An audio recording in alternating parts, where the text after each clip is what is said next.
everything to me if I won. There's nowhere you can go get this opportunity, nowhere. Our life is going to change drastically. It already has. Over the next few days here at Sundance, the Project Greenlight finalists are going to have to prove themselves in a series of pretty intense pitch meetings. And you feel like it's possible to do it for $1 million? To me... Am I missing something? Maybe I'm missing something. No. We will then decide who gets to make their movie. Project Greenlight's a contest for screenwriting and directing that we do on the internet. Amateur people who've never made a movie before, never has sold a screenplay before, get a chance to do just that. The eventual winner gets the $1 million to direct a movie. We pick a script, and we pick somebody to direct that script, and then they go make that movie. People can see how hard it is to do this 7 days a week, 18, 20-hour days sometimes. We want to show things as they really are. While we were deliberating, Harvey Weinstein, who's the head of Miramax, stopped by to check up on us. Is that what I think it is? I don't know. What do you think it is? Hey! He was about to. Oh, I fucking go. Harvey and his crew had to leave to go to a premiere, so after they left, we called the finalists to let them know that they'd be coming to Sundance. Hello? This is Ben Affleck, Matt Damon, and Chris Moore calling. No, it's not. Yeah, it is. Oh my God, if this is somebody else, I'm gonna kill you if I find out who this is. No, this is us, man, seriously. I promise. What we're gonna ask of you to do is to come to the Sundance Film Festival and sit down and talk to us. It was the beginning of, all right, you guys have to start thinking about this as a reality in your life. Because now we're making them travel, now we're making them miss whatever their day job is. Kyle and Ephraim came up, they had real benefit. They did sort of really funny comedy that had subtlety and then went into fear and sort of horror, sort of shock value. You tell him.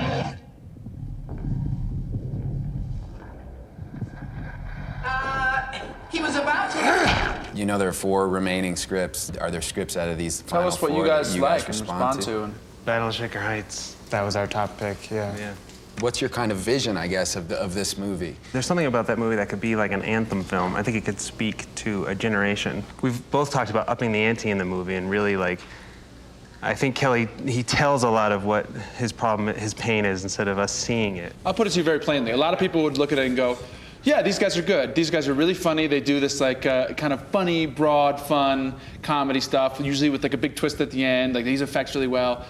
They might say, but that's not exactly what Shaker Heights is. How would you answer that? How would you address that? Personally, I think the best comedy has a lot of drama in it, just naturally. And I think Shaker Heights just has a lot of drama in it. And I think it's easier to go from comedy to drama than it is to go from drama to comedy.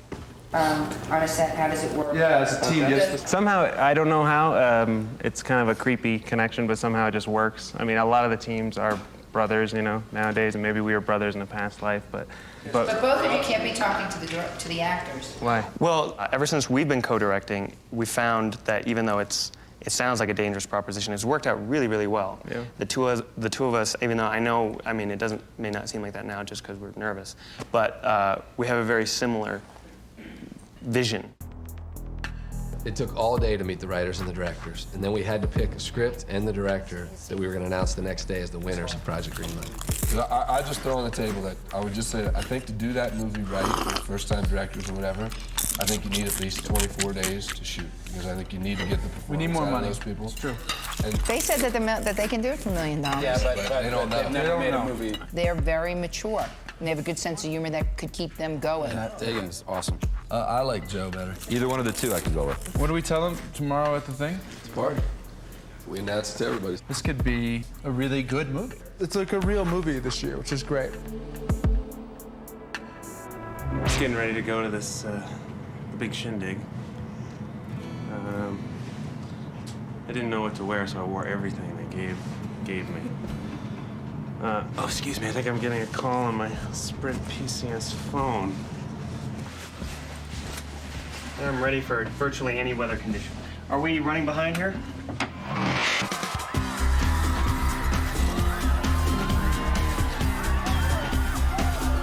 We're throwing a party to announce the winner of Greenlight this year. The energy around this place is off the hook. This is the one and only place to be in this fucking city.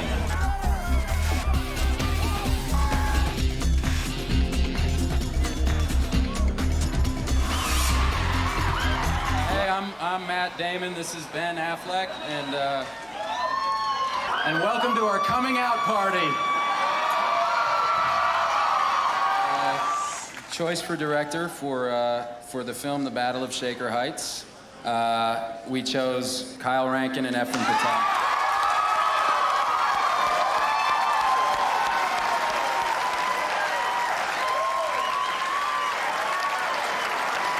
Come on up, guys. Come on. Those two guys directing Shaker Heights, instantly I felt like not only relieved, but excited and inspired. And I thought, oh, this could be great. Wow. I would just like to say thank you to Matt, Ben, Chris, the whole Project Greenlight family. We're psyched to get working on the movie, and I hope we do you all proud and do Miramax proud and do these guys proud. Thank you. These guys are going to elevate this movie. They had ideas about it. They had concrete suggestions. What they had to say was really illuminating. And all of a sudden, I really believed these guys are going to make this movie better. So this is very loose, guys. Get out of here. Well, we told that we would be in a script meeting today with Chris Moore, Ben Affleck, and Matt Damon, as well as Jeff Bayless. When I heard that Jeff Bayless was going to be on this Project Greenlight, I'll admit I was a little worried because watching the first series, he didn't seem like an effective producer to me. I wanted Jeff Bayless to come back because I love working with Jeff. We get along well, as much as last year's show seemed to say it didn't. Very hard for me to say what I'm about to say, but I want you to come back to LA. I certainly fuck up a lot of shit, but I don't feel like the movie is like going down the tube. Right, but Jeff, but it's not a school project. Not fucking up that bad isn't what I'm looking for. I'm looking for not fucking up at all. There definitely was like sort of a big question of whether or not I should come back. I know a lot more about making movies now. I think I've got, you know, at least the confidence and enough knowledge to do a good job. And ultimately, I decided, okay, I'll do it. It's worth it. To go into my own home was actually a little surreal because I looked around the room and I was like, did any of this really happen? The idea of my life changing dramatically hasn't totally hit yet. We weren't burglarized. I'm looking forward to just being with my girlfriend, Dominique, going to pick up my dog, and just getting a really good night's sleep.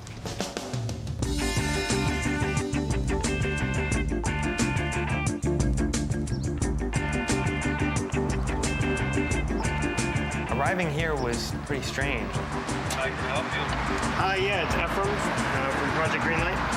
Okay, you have an appointment with someone? Yeah, I'm supposed to have an office in there. Oh, you do? Yeah. Your name is? Ephraim Patel. It was a little overwhelming to come into all of this. Hey, Shane, good to meet you. I'll show you to your office. All right, great. And to finally be shown our office and be like, okay, this is the space in which I will be working and making my career from. This is ridiculous. All this has to go. Ephraim and I may just be egomaniacs, but I guess we always thought we'd be here. And well, we've got a view, too. But it's a dream come true for us, especially to be launched right into making a feature with Miramax. It's amazing. How are you? Good, sir. Welcome. So where's our office? To Project Greenlight. Right down here. Yeah, we can have fun. It'll be fun showing you. It's like show and tell. Joseph was in the last Project Greenlight series, and when I heard he was going to be on board with us, I was pleased. My first impression was that he knew what he was doing. If you're looking for someone to guide you in a strong manner with a strong hand, I'm your guy. A couple of scenes I thought you could go to work on. Hey! I'm here. Hey! Welcome back. Thanks. Completely disorienting first arriving at the offices. How are you doing? Good. My office is actually the only office that I've ever had with 4 walls and a door that only I work in. It's really cool. I'm worried about not having a personal touch and just being two jokers directing something that is offering them absolutely no money. Is there any way that we can send a video letter, or can we? What can we do? The video letters were just an idea to reach more high-profile actors and actresses and introduce ourselves and let them know that we're not just a bunch of jokers that want to contest. I wasn't a big fan of the video casting letter, first of all, because I think it does waste time of theirs, which we need, but also because it seemed really sort of unconventional and potentially creepy. The great thing about the video letters, not only do they get to see us and hear us talking about what we respect and admire about their work, but also if they want to watch for another 25 minutes, they can see pieces of our work. We should just blaze through this bit then. Hi, Liv. I'm Kyle Rankin. And I'm Ephraim Patel. We decided that we would approach Liv Tyler for one of the key roles in the film. Ephraim and I just moved out here from Portland, Maine, where we've been making films and videos for the past decade. She grew up in Portland, Maine, I think till she was about 15. They're so sincere about this. Hey, I'm from Maine. I know somebody from Maine. So we were hoping we could appeal to her from being fellow Portlanders. We know that you have a Portland, Maine connection as well. And yeah, good, the Maine connection.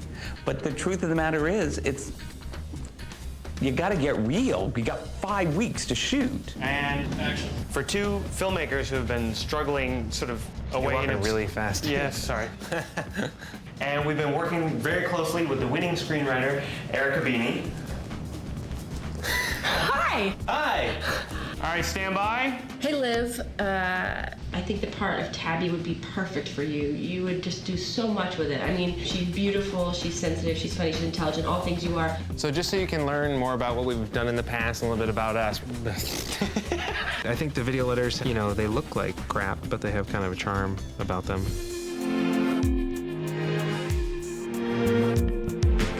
I'm in production on the third American Pie movie right now, so I asked Jeff to come out here and meet with me to discuss the pre-production issues for The Battle of Shaker Heights. My name's Joel Hatch, and I'm the line producer. I'm dealing with all these personalities, trying to hire the right crew members, and at the end of the day, all the money's been spent in the proper places so that the studio's happy, the directors are happy, and usually the process, I'm the one who gets beat up the most. The guys have made like offer videos, like, hi, we're Kyle and Ephraim, and we won Project Greenlight and want you to be in our movie, for several people. You mean they did it specifically? Yeah, you know, hi Billy Bob, we've loved you since, you know, blah, blah, blah, and I don't know, it could be creepy.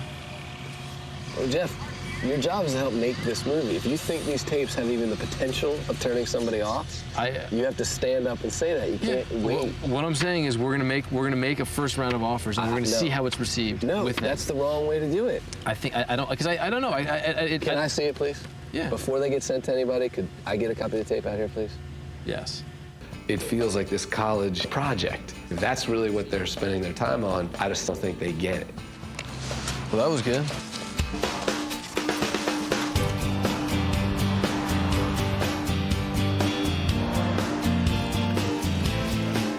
Good. Is everything working out all right for you guys up here? Just fine. I think so far. I think they're already love-hating me. That's excellent work. I'd actually not seen them at all since they won. You know, I was really curious what they were doing. What's going on, guys? How are you? I'm good. How are you doing? How's LA? Chris has just got a great energy. He comes in and he doesn't screw around, and I like that. So, Chris, what's your schedule like coming up? Are you gonna? We've heard rumors that you were going to be more involved. You don't think I've been very involved, Ephraim? No, I mean involved where we can see you. I'm here now. You want to touch me? I'm right there. So what do you got? Questions? Concerns? It's going to be a really boring meeting if you got nothing to say. Chris, I have a question for you. Yeah. Editing.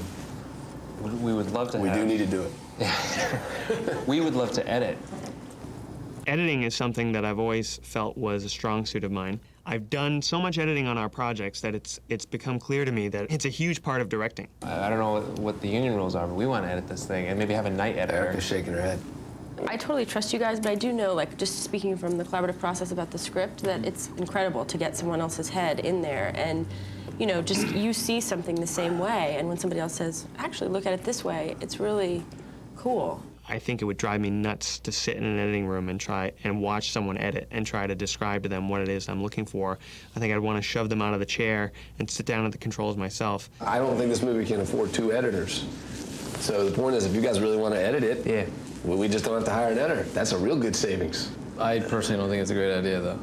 I think there's a benefit to having somebody that is not you guys edit the movie. The editor is a very important part of the creative process. They help with the tone, they help with the pacing, they help the director find the characters. If I had one criticism of Jeff, it would be that sometimes he seems a little negative. I gotta say, this is the most relaxed I've seen people before shooting. So, is it just you guys are afraid to ask me questions or talk to me, or you just think it's all going good? They're gonna kick butt. All right. Yeah, we can't wait to get started. You are started, that's what I'm saying. We're started? What? No, we feel confident. We've done it. You know, we know what we're doing. So. Now they have the opportunity to fuck up the rest of their lives or make the rest of their lives. It's the time to really work hard if they really want to do this for a living.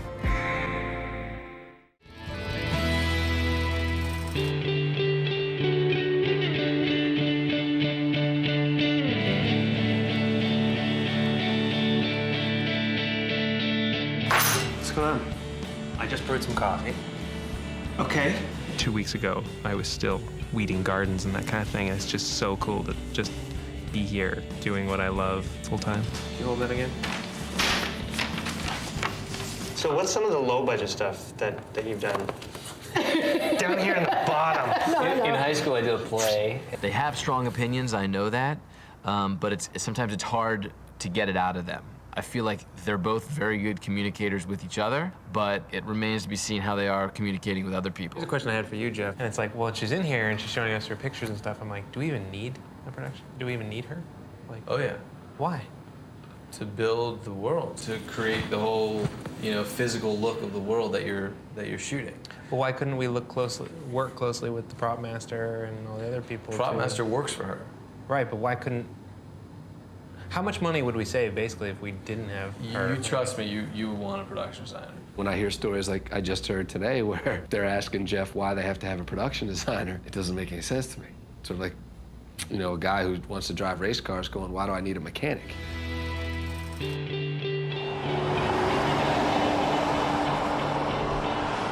How you doing, man? Good to see you. We brought in our top director of photography candidate, a guy named Larry Shia, to have a second meeting with the directors, and so we can hopefully lock him down and get on with the rest of the crew hires. We talked a little bit about trying to shoot it with a look that was that screamed sort of realism. Right. What you were to seeing. me, I don't know why, I kind of think like it's sort of a little bit more of like a backlit, sort of like slightly desaturated sort of feel. That, to me, feels nostalgic. Yeah. I felt that the meeting went very well up until the end. I noticed that Larry had been interrupting us a lot. I'm like, is that going to continue to be a problem? Basically, because it's very important for us to have a really good creative rapport and really good communication with a DP. We've interviewed some other people that we didn't bring it up with, and it ended up afterwards, we were like, oh, that person really interrupted the whole time, and we just kind of, well, that plus other reasons wrote them off, but I know that that was a big factor, and I know that you're definitely one of our top contenders, so rather than have that be something that I don't feel 100% about, I'd rather just bring it up. And I think it's cool that you brought it up. I probably never noticed it, and it's just part of my personality, but I would just probably be more aware of it. Okay. But it shouldn't create any problems, I just feel like there's a better way to bring it up, that just calling somebody out in a room isn't going to make it better. It's only going to make your relationship weird. Cool. A couple of days after the second meeting with Larry, I got a call from Larry's agent saying that after a lot of thought, Larry's going to have to pull himself out of the running. What do you mean? That's what I was trying to tell you on the phone. Larry Shia is out of the running. I mean, he pulled himself out? He pulled himself out of the running. Why? Because at the end of the last meeting, Ephraim goes, I don't know how to say this, but you talk over me when I'm talking. Like, basically said, you talk over me when I'm talking. They got some real issues about people. I mean, isn't that what they said about the editor, the one editor? Or the one production designer? Yeah, the one production designer talked over. One of them actually talked over. They must hate me. When your top DP candidate drops out because of the way he was treated in an interview meeting, something's got to be wrong. We were thinking of doing the old folks' home outside and not trying to dress a whole interior set. And could be beautiful. Yeah. That's awesome. awesome. It might be simpler. All right, well, I didn't really want to interrupt the process. Mark has got something for you. The good news is you're getting a car. Oh, great. The bad news is they're going to give you a Mini, and it's yellow. A yellow Mini? Yeah. Okay. It's just it's not a style thing. It was just I needed a vehicle. I'm kidding. Okay. Erica relocated here from Ohio, and she didn't have a vehicle, so the promotions department set her up with a convertible Beamer, just temporarily during the shoot. And I saw that, and I'm like, hey, I'm driving around a little Eagle Summit that leaks more fluids than it holds. So I asked for a vehicle a couple of weeks ago. They're going to give you a Land Rover. Okay, great. Okay. No. Yeah. What? You got a Land Rover? Jesus, So on Monday, I went over and picked up a 2003 Range Rover, which is crazy. The thing is tricked out like the space shuttle. This will definitely make a better movie. I did not want to take a lot of time out of the day. I just want to run over, pick up the car, and come back. And I am spending like 2 or 3 hours over there. We have a script meeting planned with Erica.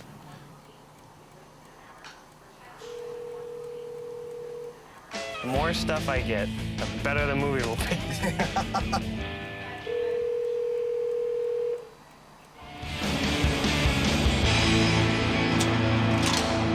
We're not meeting at all. Yeah, it's just too little time and not, yeah, energetically. Energetically, you're an asshole. Hi, this is Shia. What's your name? Shia. No, I don't know the range of his acting, but I think he's a funny little fucker.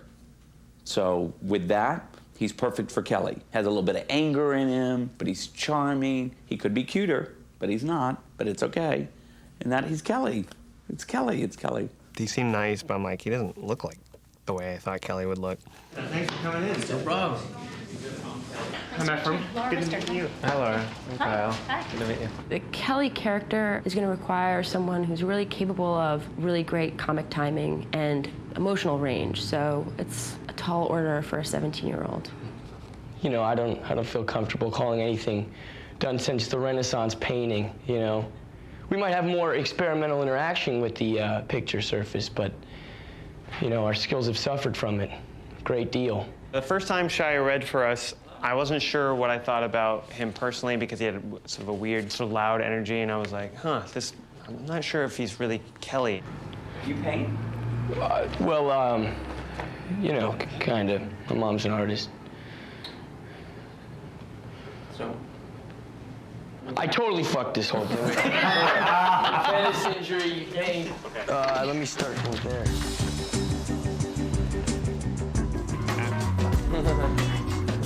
Hey, buddy. What are you doing, man? That's the greeting. I'm Shia LaBeouf. I'm playing Kelly, and I came to say hi to directors and see how everything works. Good to see you. My pleasure. I'm 16. I've only been acting for like 5 years, which is almost like a rookie, you know. Kelly's very close to me, man. Honestly, like, it seems kind of natural in who I am. Everything with the parents, everything that's going on with the parents, I lived. The family and the story and the family that I have are almost like the same family. My mom's an artist hippie. My dad, he's not a crackhead, but, you know, he's been down that line. My father's a lot like Kelly's father. Like Abe. Yeah. Well, it's day one of the shoot. It's Tuesday, March 11th. I'm excited to see how the whole thing comes together. Morning, look at cheery guy. Colin Ephraim got the cast they wanted. They got a great script. We got them a great crew. So now it's really up to them to show us what they can do. It's the beginning of Ephraim and I showing everyone why we won the contest, or not, you know, why we shouldn't have won the contest. First copy the first day of the rest of my life. On the first day, it's really important for the directors to be strong leaders and to mobilize the crew so we can finish on schedule. And I know that Kyle and Ephraim can direct good scenes. What I don't know is if they can run a movie set. First shot will be from that corner. Looking this way, long lens. My name is Dennis Benatar. I'm the first assistant director. The job of the first assistant director is making sure that we make our days and that what needs to be in front of the lens is in front of the lens when it needs to be in front of the lens. Oh, okay. Battle of Shaker Heights is a subtle script, and it's going to take really careful direction to find the nuances of the characters and the situations. She can be a great resource to the directors if they listen to her. Kyle and I have never made a film that we didn't write ourselves. So to have a separate writer who's on set, kind of watching your every move, I was a little concerned about how that was going to be. Congratulations. I'm not precisely sure what my role is. You know, I'm here every day watching it get made. You don't want one more take for that? No. Okay, we're wrapped. That's it. Ladies and gentlemen, thank you for a very nice day. This is a wrap. Good work, guys. Thank you. Good work, Thomas. It was a pretty good first day. Kyle and Efren made good decisions. We got out on time. We got good performances. I'm already pretty encouraged. I can't tell, but they look competent, which is really the most important thing.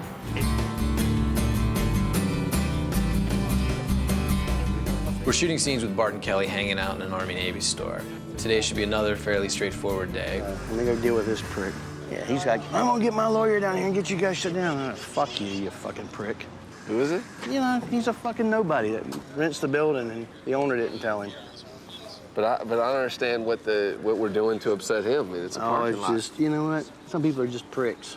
That's true. This morning, I encountered a little situation with someone who appeared to be incredibly uncooperative. And of course, being on my movie set, I initially call anybody that's totally absurd and uncooperative a prick. What's his point? His point is he's a fucking prick. That's his point. Well, I know, but That's just a point. When you're a prick, you're a prick. He's a prick. We made a deal with the owner of this place, and apparently the tenant didn't know anything about it. Well, basically, I shut him down for the day, and I paid him $500.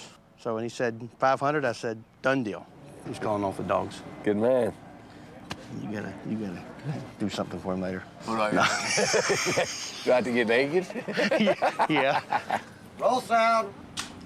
And action. You see, everything's been decided for me since birth. I'm not complaining, you know. Play the hand you're dealt, right? Well, how could you? You got a royal flush. Are you crazy? My life sucks. Cut! Today's a huge day. We're shooting at the VA hospital, and it's a very important scene between Kelly and his father where they reconcile. But I'm worried because we've got a lot of other scenes to shoot today, and we only have this place for one day. When you get there in the morning, there's this feeling in the air of like we've got all the time in the world, but we actually realize how short the day is actually going to be. Because of our big recasting problems yesterday, we had to juggle today's schedule and move Bill Sadler's big scene to the afternoon so we'd at least have time to get acclimated with Shia before they shot. There has been talk about us shooting all 3 scenes in here before lunch. We'll take the most expeditious path, yeah. We're gonna have to really cram these sequences to get out before lunch. We may go into penalty lunch. All right, here we go. And stand by. And action. So you got any war stories? Get your own stories, sucker. I earned mine. You don't get nothing for free in this life. See you some other time then? Cut. Cut. All right, ladies and gentlemen, moving on to scene 60. Can we settle just for sound? Can we just get those birds for 20 seconds? First vacation. Bill Sadler, how do you do? How do you do? Welcome aboard. Thank you. I was super happy with William Sadler as Abe, especially accepting the role 12 hours before we were supposed to shoot. Yeah, man. It's great to have you here, though. Yeah, we'd love for you guys to have quality time, too, Please. whenever we can. Shia and I sort of looked at each other and went, we've got to do this. It's like your first day. I know it's hard. On The Shawshank Redemption, we had 2 weeks of rehearsals to get to the place where we looked like a bunch of men who'd been together for 19 years. And here we had, 60 minutes. Welcome. I probably have more respect for Bill than anybody else on the set because of the fact that he came in, got the script yesterday, and had the balls to say, you know what? They need me right now. I'm going to do this. That's great. We did 3 scenes with Charlie in the morning, which was really ambitious with quite a few setups. Are we in it yet? Yes, we are in meal penalty right now. So we need to wrap by 1:30. That's correct. What happens if we go Another- past 1:30? We go into another penalty. You see that plant in the background, Steve? Now move this in. Roll down. This morning wasn't the best morning we've had. It's just because we had to get rushed. But at 1:45, we go into a second penalty. Okay. Which is going to kill you on the back end. They're behind. Now you're jeopardizing the end of the day. Probably not going to get that signal. We'll try. We'll try. You have to make sure that they're aware of these constraints that they have to deal with. But you have to do so in such a way that it doesn't impede their creative process, because it's not their job to worry about how much time on the clock, yet it is. We smashed 3 scenes into, before lunch. It's pretty outrageous. But I'm hoping we recover.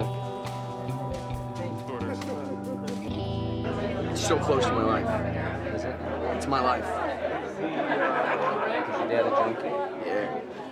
Really? Yeah, from when I was 3 till I was 12. Are you serious? He was a straight up hippie junkie, pot smoking fuck till I was 12. And then he cleaned up. Then he cleaned. There was a lot of bonding and getting to know each other, getting some trust going instantly.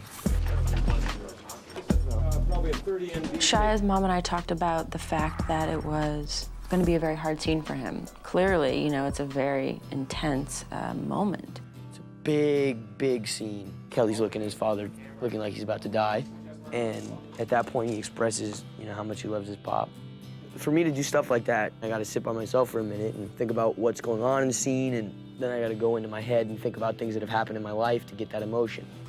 I'd been in VA hospitals like this with situations like that. From when I was 8 to 11, the only time I'd ever visit my father was in the hallway of the VA hospital. And I'd visit him like 1 time a week for 15 minutes. I mean, that's how close this story is to me. And action.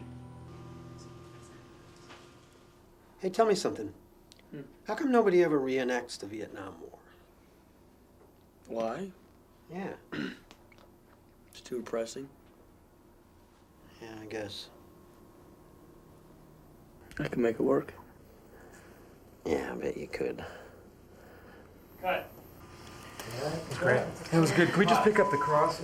Only get one more time. Oh, Jesus. All those memories I have, I want them back, And what sucks is, those are memories you don't want to get back, but you got to. And that's what was driving me fucking outraged. I was going crazy. Because I didn't want to think about this stuff, but I knew I had to. I mean, what do? You just got to go, let's shoot right now. Because if this doesn't happen right now, it's not going to happen.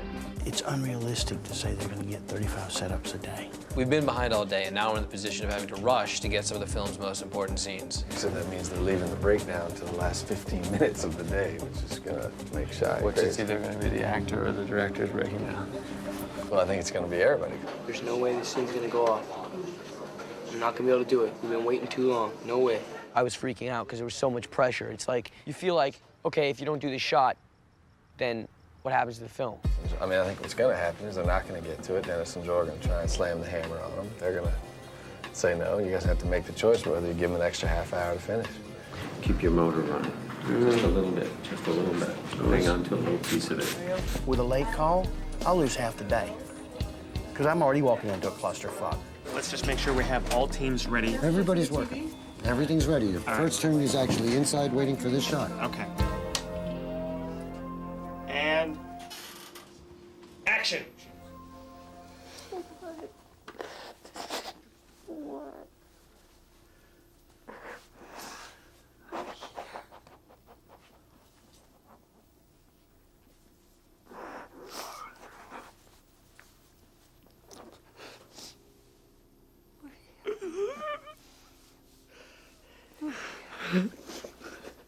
I come back to the monitor a couple minutes later, and Erica just has this look of tremendous sadness on her face. I look at the monitor and see that the entire family is hugging.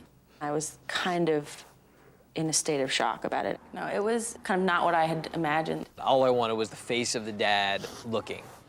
We're a little bit worried about the crying and hugging veering towards the melodramatic as it is, but the three-way hug just pushes it over the edge.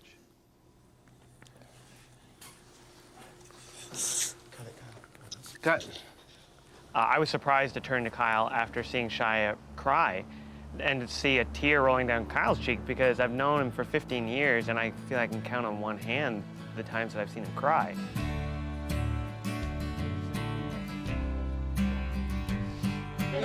Everyone, thank you very much. That's a wrap. Mark? Stuff good yesterday? Like at the end, was the performance good? I thought it was. Did Shia break down and cry? And the whole thing? Yeah, it was. There's one thing that got a little bit ugly. They do the take, they come over, the dad comes over and hugs, and it's a three-way hug. The three-way hug gets cemented in with the final dolly away shot. Why didn't you just do it again without the dad coming in to hug? It was the train. It was gone. Train left. First of all, it was like we had to get the hell out of there, but it had already been shot. That's a disaster. Disaster. I'm pissed at myself that I didn't make them take another take without the father coming into the hug. Oh, that's just disastrous. I mean, even me, Mr. Cornball, there's some can't blood. take that. Yeah, there's a little blood on my hands. Group hug. Group hug. Erica, how could you let the group hug end up in the movie? Fuck you, I mean, dude. what? You gotta say no. Listen, when they're going like this and they're going, we gotta do it, we gotta do it, we gotta do it. I'm not gonna be the one. You listen, here's the thing. If you want me to be able to do that, you've gotta give me the authority to do that. Otherwise, I'm gonna stand there and go. Or Erica, you can tell me or Chris. I fucking told you. You told me after they've been shot. You were standing there and I said, do you see what just happened? She didn't want to speak up. She doesn't want to get in the way of them making the movie. This is exactly the kind of moment where we need her to speak up. I can't believe it. It was. And I was having such a nice dinner with my family, thinking it was gonna work out. No, it was not. It was not good. I'm gonna cry. I'm gonna sit there and just puke. Now watch the first one. Come here, guys. I'm sorry. I know you. I'm sorry. That was good. For the battle reenactment scenes, we actually hired these real World War II reenactors, and they know how to stage a battle scene. You look more like a soldier than I do. Yeah. I hate it. I mean, I don't like war, period. But you gotta do what you gotta do. Beg for your life! First reenactment scene we're shooting, Kelly is going to rescue an American POW by disguising himself as a German soldier. The script calls for him to attack the soldier with the butt of a rifle. You're no longer going to have a gun. Okay. And do any shooting. So you're going to lose this line then, right? Or no? Thinking about it, the blue French guy, do you? Yeah, okay. I would lose it. Lose it, all right. I thought he was on my face with his boot or something. Not anymore. That's all different? Yeah, All right. yeah. We were shooting the German interrogation scene, and there were a lot of changes that we ended up making on the day to the blocking of the scene. And the stunts are changing. Okay. For the most part, it's just becoming simplified. Okay. We're not doing the rifle butt. There's no firing the gun into the rafters. There's, That's all gone? Well, it's just being changed. So there's no rifle butt? No rifle butt. But there's a nice kick in the balls. It should be funny. This is one of the things where you get a tricky situation when the director says, no, we're simplifying, we're making it a lot easier, a lot less shots. You know how many shots exactly were before, and you don't know exactly how many are now, so that's really an easy answer. And don't tell Erica. Just kidding. There just hasn't been time for us to sit down and meet. So, but she's around. I expect we'll end up talking to her as soon as she gets here. The back of the tent now, we see Kelly run up. Commandant. Lisa? I know. Cool. We're gonna make even more changes. We're gonna shoot this way. This is where the action's going to take place. It's hard for directors that don't have the experience to realize all of the changes that have to happen, the wardrobe changes, the communication, and just kind of the clockwork necessary to make all the pieces run. We're gonna go do this, I'll go do that, and you're gonna go do that, right? Yep. Part of the crew is on the last piece of information, and part of the crew is on the new piece of information, and it really is like a traffic jam. Irregardless of the size, we need now Kelly in Gunter's There's uniform. But what are the dialogue changes then? Well, actually, we might not change this now. Okay, so you're taking out this line. These are lines that we thought we could This line. potentially kill. Okay, obviously that I would have liked to have known about before this moment. What's going on, kiddo? You guys are changing minds. So I understand there's some corrections or some changes. Oh, Jesus. Sometimes when you simplify a scene, if people don't know, it doesn't necessarily make it go faster. I'm gonna kick him in the nuts? Yeah. How are we gonna go about that? Oh, it's so simple. Does he have a cup or something? He apparently will be protected, so you can really wail on him. But before you do that, we should double check before you do it. Yeah. Commandant? Oh, bam! Yeah, and when he's falling, there could be a moment where you're getting the gun, too. We could start the dialogue in a table, too. So He could say it's a nice day there as he's... Roll sound. Der Kommandant. Der Führer ist umbringen. Was? Und das... Oh. Cut! Misfire. Weapon down. Dude, it's 3:30. With all the script changes we had this morning, we've fallen pretty far behind, and now it's going to be a struggle to make the day. You know, we call it the old Gone with the Wind in the morning and Dukes of Hazzard after lunch routine. We still have to clear all of this, so that's got to go. First thing I want to find out is what shot we're shooting for what part of the scene. And that's what I have to find out here. So let's run and get you back into makeup. Thanks for hustling. Action! Bang. Is there a chance of getting the last shot of the sequence? Well, we're actually, I wish there were, Kyle, but We can move. We can move to another area, but we just don't have. No, but I think I mean, it's so the sun went down, and we're in a really sort of deeply shaded ravine. Okay. So that's a wrap. We need to make sure that what we didn't get today leaves the smallest footprint as possible Exactly, on tomorrow. Or we'll have a bona fide boning if we don't.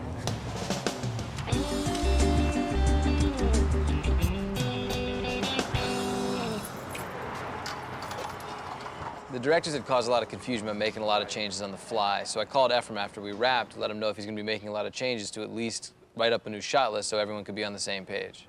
You know, we were trying to explain things verbally, and things were not being communicated. People were confused, so I think we learned that lesson today. So we'll get on that. What's hard is just finding the time to shot list, and when we've been doing it is at the end of an already stressful shoot day where we're just exhausted. The changes that we made to the script last night were not solidified this morning, and people were getting confused. So Jeff was saying, if you can make those changes and have them typed up by Erica or somebody, I'm thinking Aaron could do it too. I'll make it right on the table, in fact. Good, yeah. I'm just worried about it going through the translation.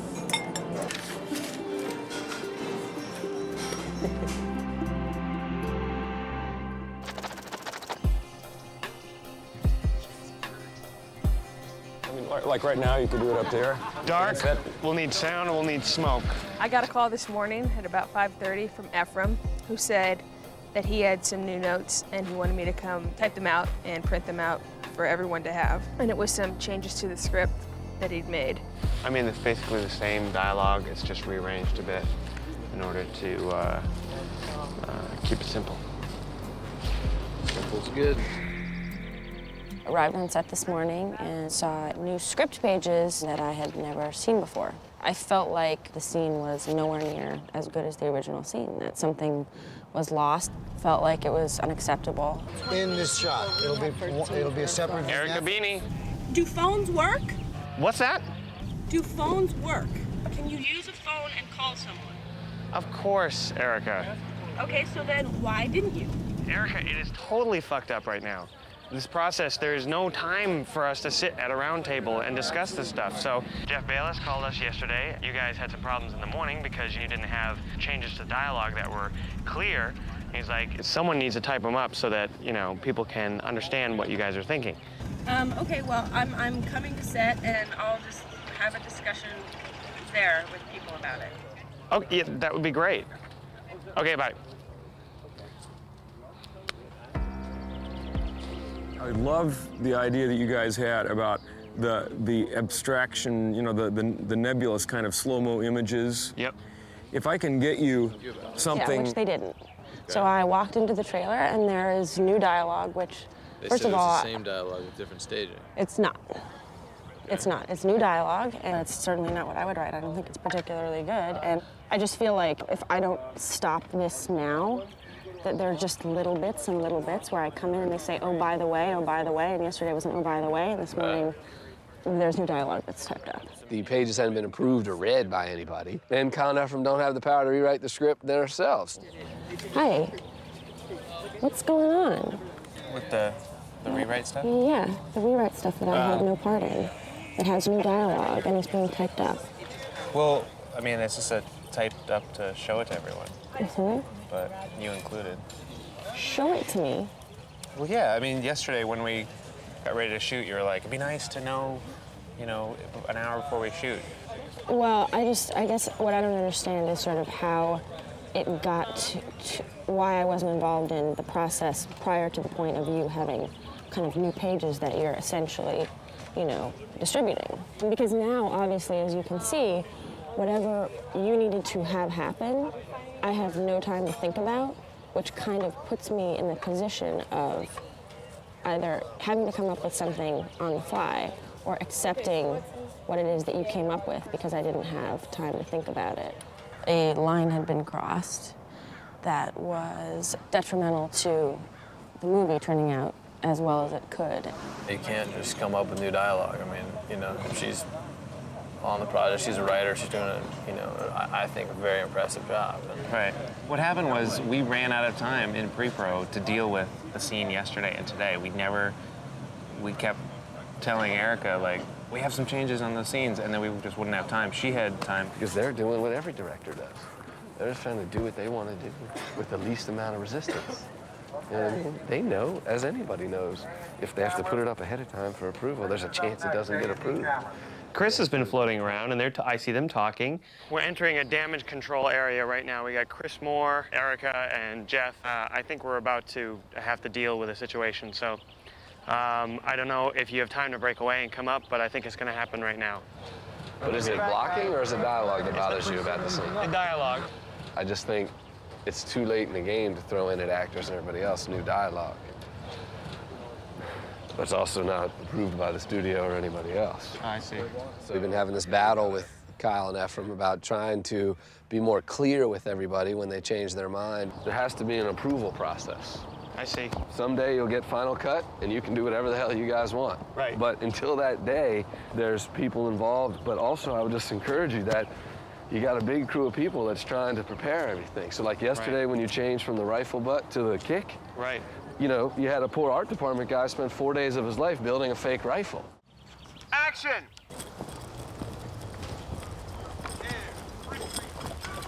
Ambush!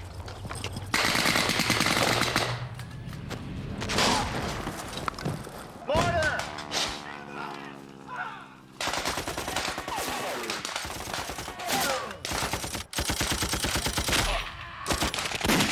Action! Cut! You will not point the weapons at the camera. This, yeah. I was aiming near.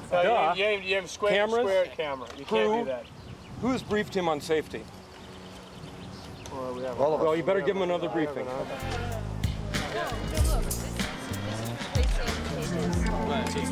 There seems to be a lot of confusion, a lot of different messages going out to people, and we got to find a way to get through it. I think, by and large, we've been trying to simplify the way that we're shooting everything. When you do decide you're going to change things, there's got to be a process. Right. And it can't be the closest person to you turn and tell. You're totally right. We did not communicate well about yesterday and today, and I'm really sorry, Erica, that we showed up with changes, even though those were meant to kind of give to people and work them out before the scene this afternoon. But we could have communicated better. Because there's also a precipitating effect that what may seem simple on the surface may add a whole level of logistics that we can't afford or complicate it. I don't think we have any changes coming up after today. I mean, yesterday and today. But what about tomorrow? They sit there and go, there'll be no more changes, except for tomorrow when I change every shot on the day. This is also a sequence where there were so many variables that we just didn't know. I don't think it's just been out here. I mean, I was at the hospital at the end of the day, and I think the hospital, just to throw out as an example, is one where the reason I wanted to have this meeting is I'm a little worried creatively, which is I've seen the dailies on that now, and I'm just not sure that three-way hug scene ever ends up in the movie. It feels way over the top. Maybe I'm wrong. Maybe you guys looked at it, so that's genius.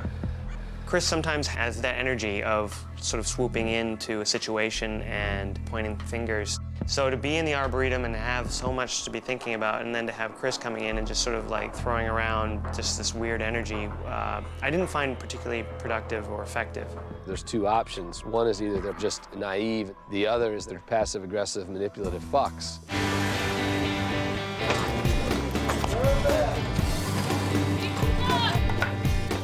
Today is day 9. We are in South Pasadena. The location is Kelly's house. This is the location where we will be shooting all of the scenes between Kelly and his dysfunctional family. 1, 2, 3, now hand it over. One of the big shots is this dolly shot where Kelly and his dad get in sort of a physical confrontation outside the house. They were using the fact that there is a broken down brick wall back there to have that be sort of the beginning action for Abe, Kelly's father. And he's sort of trying to repair the wall. It's just Can I just clear the frame here for a moment, gentlemen? We'll lay the mark fixing and the then we'll be all hole in the set. brick wall. I mean, I had no idea that's Freddie, what you, is that in the clear, script? Lisa, back. Yep, just Lowest common denominator does not put that shit together. Audiences are pretty smart nowadays, and if you're just gonna have a scene with the dude just fixing the wall, it's just a little over the top and on the nose. Like he's just starting to pull some bricks out and maybe chipping some old shit off. Yeah, but that's working on it. It's just making me nervous that we're getting melodramatic. Take it under then we'll be bulletproof. I'll pull over here. Well, no, that's why I'm over here. I'm hoping to get better than advisement, because I've lost every advisement that we've ever discussed. We weren't saying, you know, he's mending the wall, he's mending the fences of the family or whatever. That was never our intention. And I'll explain that to, you know, William. I'll just say, look, we don't want to hit it over the head that you're like mending this wall, you know. Okay. So do you feel like you'd like to reference the wall, William? Or say something about it? I don't know. Let me just play with.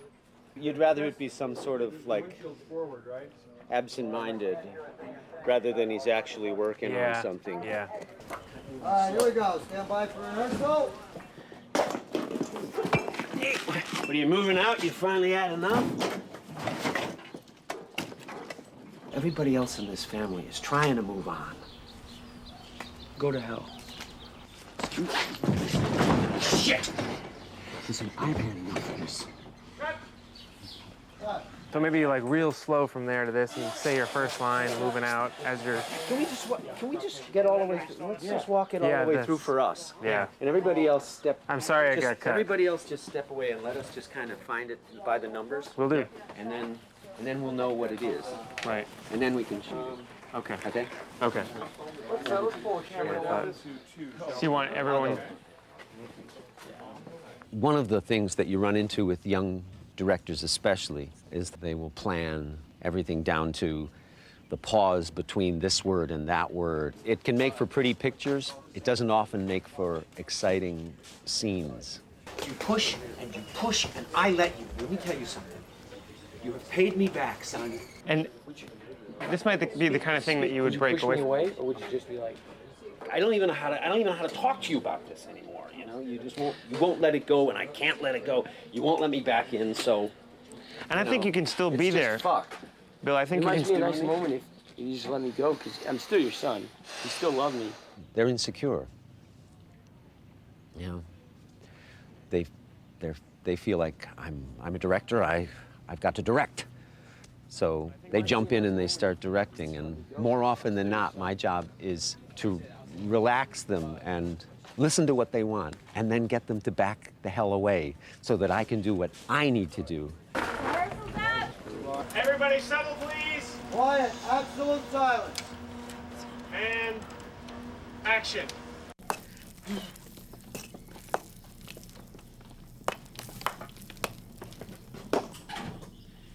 What are you moving out? Everybody else in this family is trying as hard as they can to move on. Cut.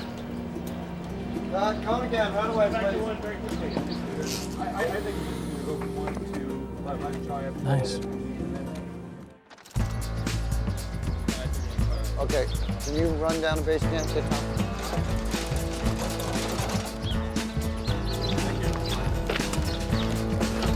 It's the 13th day of the shoot, and we're getting ready to do the wedding scene at the church. Cars moving. Okay, good. We've only got this location for one day, and we've got a tremendous amount of scenes to do today, and you know, basically the struggle is to get them all in before we lose the light at 6:30. Just the man I was looking for. The sequence we're shooting today takes place on Tabby's wedding day. That's great. Getting married, today's a big day. Tabby's the older girl that our hero Kelly has a thing for, and earlier in the movie they had a romantic encounter while Tabby's on the outs with her boyfriend. Amy, you look great. This moment in the movie is totally motivating to him changing, so that he transforms into the new Kelly. Morning, Mr. Moore. See you guys? How's it going? So what's happening? You shoot anything yet?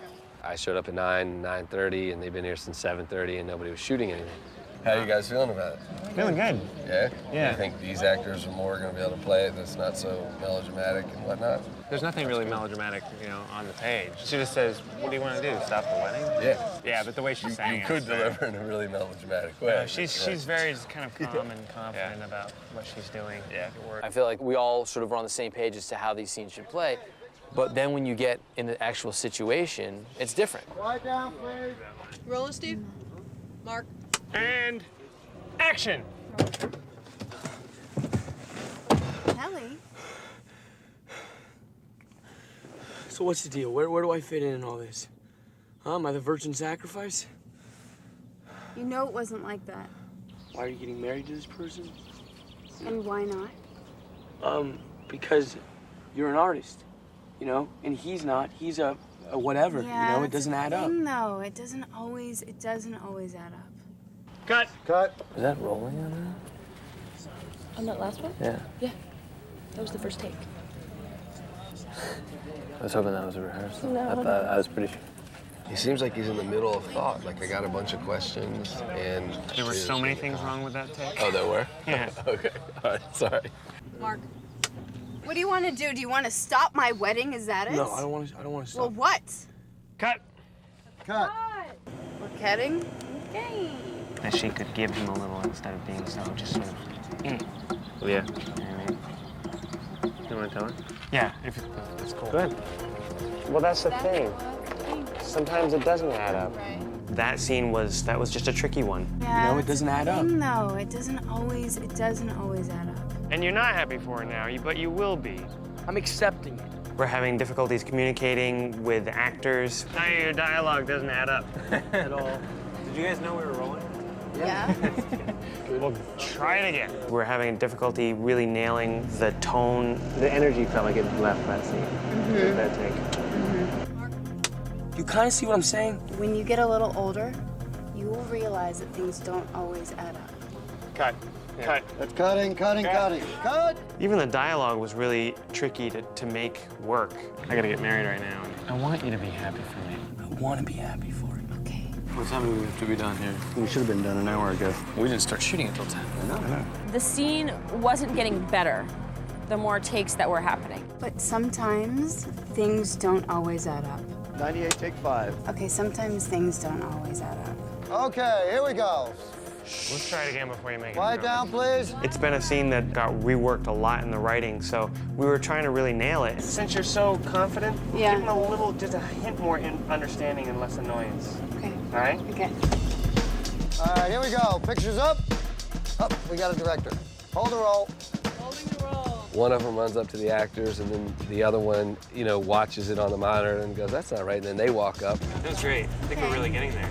Yeah, it's starting to feel more natural. There's something in between what we both said. Just in my own defense, I think you were on the right track, but what we lost was that you were surprised at all that Kelly just jumped into the... But both of you can't be talking to the actors. Why? Well, ever since we've been co-directing. Action! 98, take 10. When you get older, you will realize that sometimes things don't always add up. She seemed so thrown off by Kelly coming in. I didn't feel that at all. I totally did. Ephraim and I usually try to hold one vision for the scene. That wasn't really happening. Can she not say, when you get older, you'll understand this? Just because I feel like it's way too on the nose. People were saying a lot of things in our ears at different times, and it made us be even farther away. If the fact that she slept with him means that there is some doubt, and if she's nervous But now, in this I think scene, it just she's not plays... supposed to have any doubt. I think she's supposed to be the brick wall to Kelly's. Here's the thing is, I don't feel like you guys talk about this. We're gonna direct the scene. Go direct it.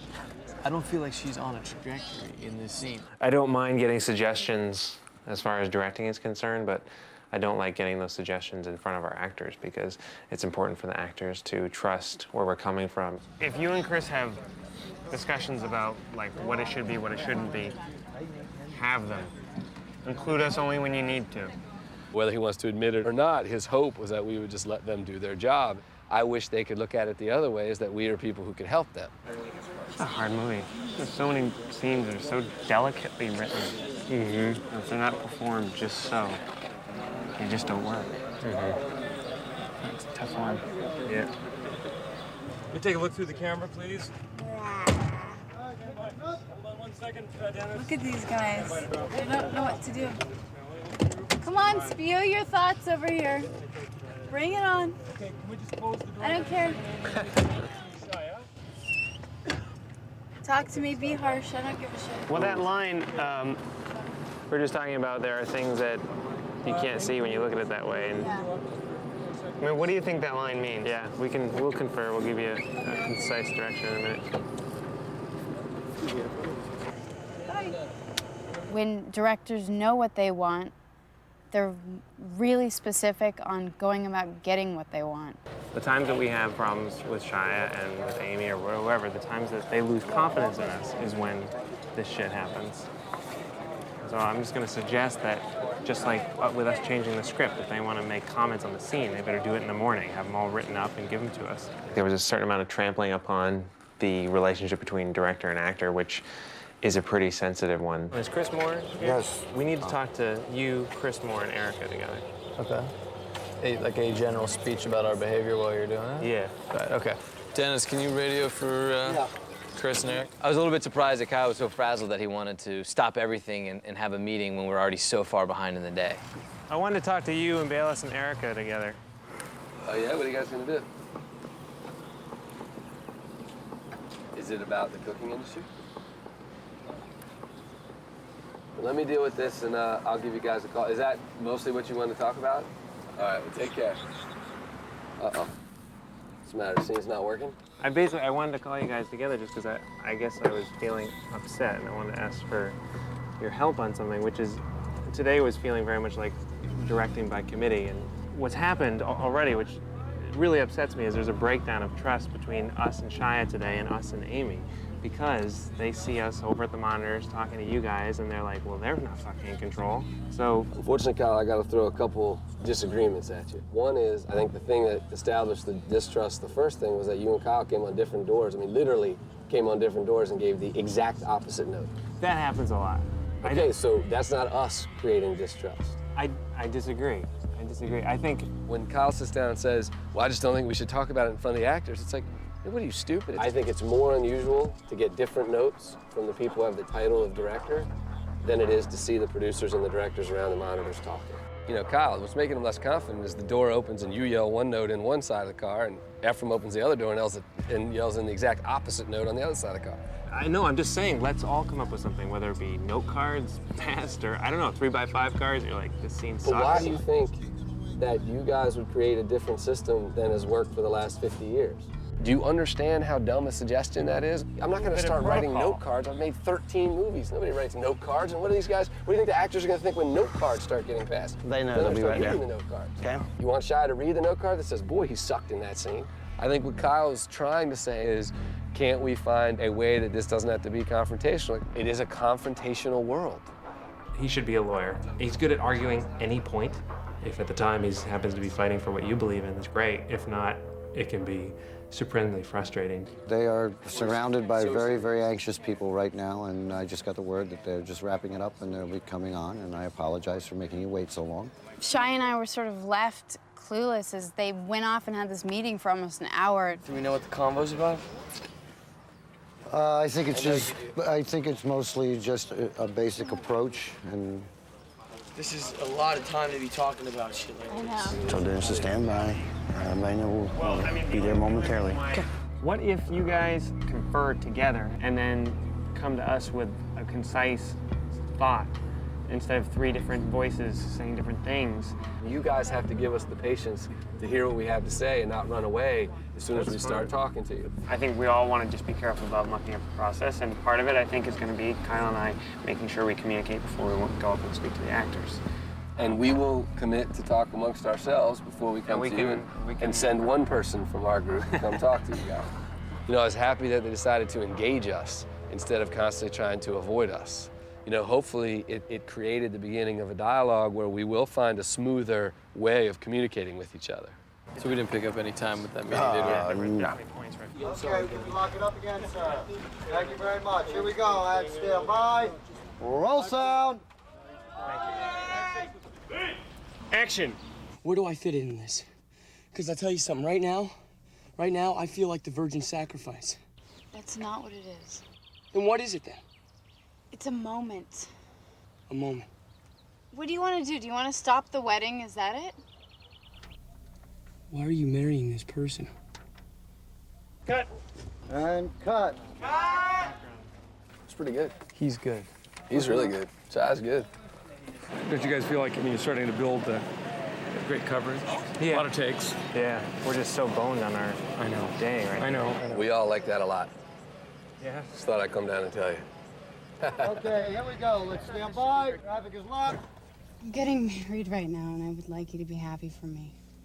I want to be happy for you too, you know. Okay? Kelly.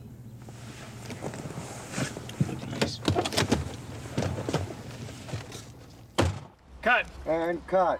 We got it. Moving on. So we finally had the limo scene done. We still had two major setups left to do before we lose the light. The first was shooting the bridesmaids in front of the limo, and the second was shooting Kelly meeting Tabby's fiance, Minor, behind the church. All right, we need everyone to move quickly. Back to your first mark. Sometimes the toughest days are when you're just watching the sun disappear and your shots are disappearing with it. Your final positions are not going to be this far ahead. I've been incredibly frustrated because, you know, when you're running and gunning, a lot of things are in the director's heads. You're all aware, right? You can't be back here when we're shooting this? Okay. And if they don't communicate it directly to me, there's no way it's going to get out to the other 60 members of the crew. Okay, let's get first team in. Dennis? Where the hell is Dennis? Dennis! What? Let's shoot this! Trying to get a car in there to cover up the sign. Gonna lose it? We're too ready. All right, here we go. Stand by. A lot of information has to get out very fast and efficiently. Guys, here's a camera with a lens pointing in this direction. Clear out of there! And they're running down, and everything is in their head. They don't communicate a goddamn thing, and then they're screaming at everybody to frantically get things done. And I ain't gonna run my set that way. Okay, well. And they're not gonna get any help from me if they don't start. Calm down and come to you. No. You know, and you don't leave the set. I won't pull you away, especially right now. You stay in their hip pocket. I know his personality. He gets very frustrated. He takes it very personally. He cares a great deal about making the day and getting good stuff. And roll camera.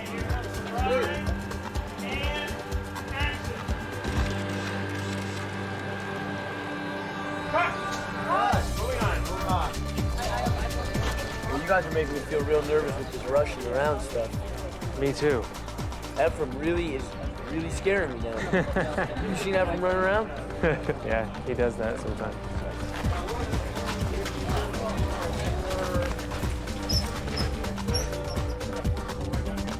So have you marching in determinedly?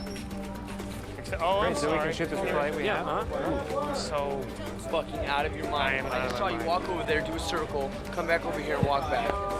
it must be nice to be able to just stand around and watch me Effie. lose it. You're losing. Because we were so pressed for time, by the time we got to the scene between Kelly and Minor outside the church, the sun was on its way out. Do we need to clear the trucks? Clear all the trucks, but I think if we stand right here and just envision ourselves tight enough to lose Dennis, the Dennis, okay. okay. Real nice house there, good-looking tree, okay? Let's do that. Camera goes right here. Dennis! Take up in hand and follow him. Okay, you have Get that van out of here, guys. Get the van out of here, Doug. Ian, grab that cone real quick. Fast, fast, fast, while the traffic is locked. I gotta go. The orange cone. The orange cone. Go get it. No, not that one. Across the street. Across the street. Across the street. Go, go, go. I have to shoot some film now. If I'm gonna see the world, you gotta give me a minute to clear the world, all right? Okay, here we go. And roll sound. Action! The scene between Kelly and Minor is the culmination of this entire disastrous day for Kelly at the wedding. Kelly leaves his confrontation with Tabby and is totally heartbroken. He runs into Minor, the groom, who is out in back of the church waiting to go in. It's the most important day of your life. Nah, most important day is when you meet her. Take care, kid. Not me, it's the police. Cut. Well, we might get something here. Got headlights on. And with our vans. How smart is that? We got our own vans driving to the shop. That's real brilliance. That's rocket science. Well, you know what? If somebody's got to tell me when the shot gets wide and give me time to clear it. Not when I'm holding traffic and like let's running just like go crazy. again. Let's just go again right away. Let's do it. Everyone, move out. We're going again. Do not fill up this area. We have his entrances and exits. Very good, sir. It was more of a, it was run, go, get out of there, what's going on. I mean, you saw it. It was a shitstorm. Can we get all of the world out so we can just concentrate on the scene? Well, let's get what we can get while we've got any kind of light, and then we'll deal with that afterwards. One more shot at it. We shouldn't be talking about anything but doing this shot right now. It was very frustrating to have that scene pushed so late in the day due to time constraints that the sun went down halfway through shooting it. I mean, this is not shootable. Can we pick up one line, though? Well, you know, my concern is it's just not going to match. Yeah. I mean, it's like the background is now dark as pitch. Then once the sun was gone, we were kind of screwed. I think we should go with what we have and turn around on Anson.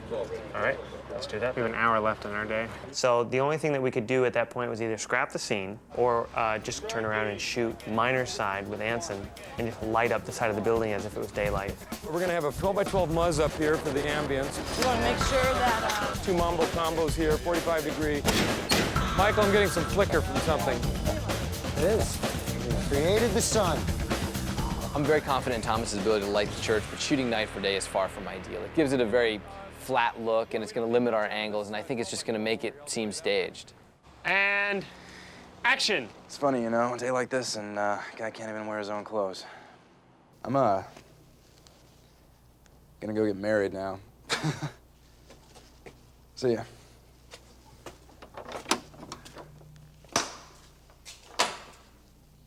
Cut! Ladies and gentlemen, that's a wrap. My fear was that because we rushed through it and made so many compromises that it just wasn't going to work. Tom did an admirable job lighting up the building, but when it was all said and done, I was not at all happy with the scene that we got. What's scary is that these wedding scenes are probably the most important in the movie, and we have no idea what we got. And we're probably not going to know until we see it cut together, and that's when we'll know if we succeeded or failed. Today was not a good two-director day, I'll say that. Someday we've had a case for two directors. Today was not one. No. This day got fucked before lunch. Well, we can't just blame everyone else for that because this was not the most well-organized, well-prepared day. Yeah.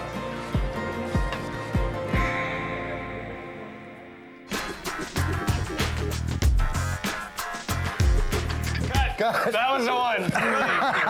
Moving on. Moving on. We were about to move on from the scene, but we decided to get one extra shot of Ray getting under the piano. Well, can we just do this? Can we just get this out of here and shoot him going under the table? We hadn't gotten, a good, strong version of his line for the audio, so I mentioned it to Sterling, the boom operator. I know this is a difficult one, but I couldn't get a good Ruby. We're not gonna have to worry about it, but we haven't yet gotten everything. Oh, great, already. Things with Sterling kind of came to a head very suddenly, and I felt like I got a response back that was kind of snippy and had a really bad attitude, and I was like, whoa, what is that? You just have to understand, I've been doing this for 10 years. I've done over 40 features. I will nail my dialogue every single time. I do not need to be told where to put my mic ever. And it's like I've been told so many times. But you did, please let me finish. Yeah. We were ready to move on after Oh, yeah, I know that. Yeah, we were ready too. We were already came one out. Right, but Tom wanted to add a shot. Huh? So. Oh, it's cool, we nailed it. Please let me finish. We hadn't gotten the line at that point, to my satisfaction. Yeah. So since we had the opportunity now to get in closer, I just wanted to make that comment to you. Because we were moving on, we hadn't gotten the line. You hadn't come up to me and said, we need to get a wild line. What you're saying. I'm not finished yet. You hadn't come up to me and said, we need to get a wild line of Ray saying that line. Yeah. So that's why I mentioned it to you. Okay. Because I did not have you already talking to me about it. No, and now if I can have a chance to explain to you just for a brief moment, We hadn't shot him actually seeing him say that line, and it sounded perspective for him being underneath the piano. We make determinations of what we need and what we need to get, and we let you know about them all day, every day so far on the show. Are you ready for blocking? Yeah, I need to go move on to all the I'm next taking place. issue with is the attitude that you threw at me when I mentioned that to you. I walked away from that situation feeling just angry. I just didn't want to have that kind of energy floating around the film set. It's hard enough and stressful enough as it is without someone throwing attitude around. I've done over 40 features. I know. And he's telling me where to put a microphone. I know where you can put a microphone. We have decided that we don't want Sterling on our team anymore. It's not like I take any joy out of firing someone. If your attitude is clashing with what we're trying to do here, and we need you to leave. I'm just like, why the fuck am I having these conversations with someone on set? This is just, why is someone with that kind of attitude on our set? My take is that we're a technical crew and we seem to know what we're doing. We're just doing our job. Never did I intend to suggest that you guys don't know your jobs. What I take issue with are the sarcastic or, assy comments that I'm getting from him on set. I mean, I think Sterling's doing a great job. I think technically the sound is really good. I think, he's good at what he does. Talk to Sterling and say, look, this is what it is, and try to patch it up. What he's upset about is when you answer him in that sarcastic tone. You know what I'm saying? And you gotta stop that. You gotta dress it up a little bit, unfortunately. I'd say we got 8 days left. Have a little bit of diplomacy. Efren, we don't want to lose somebody that's doing a good job if all it means is being a little nicer. I wanted you to know that, I never intended to question either of your abilities to do your job. I do realize you guys haven't done a lot of films, and don't really know completely what the other departments are doing or capable of doing. We will not let you down. It's my goal to get you great sound. Yeah, and I never once have had a worry that you guys were going to let us down, ever. Okay. Now that I've calmed down a little bit, I am glad that we managed to work it out because I think it'll be better for everyone. I really do.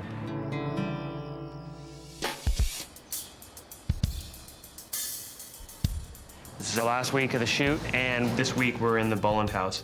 The Boland house is the location for all the scenes between Kelly and Bart's family.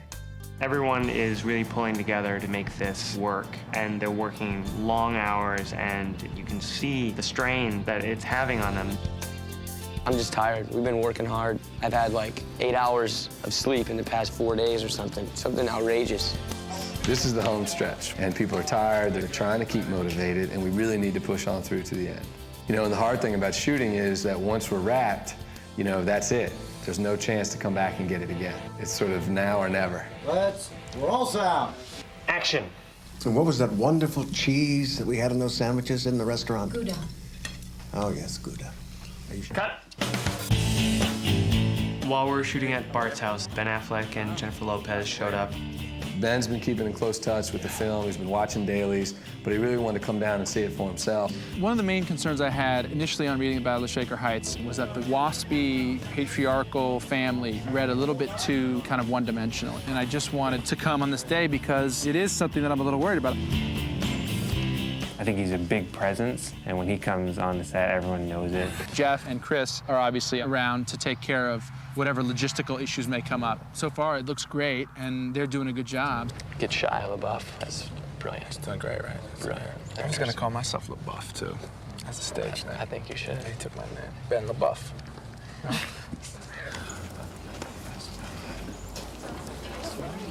How's it going? Are you getting along with the director? No, I'm kidding. That's fine. That's great.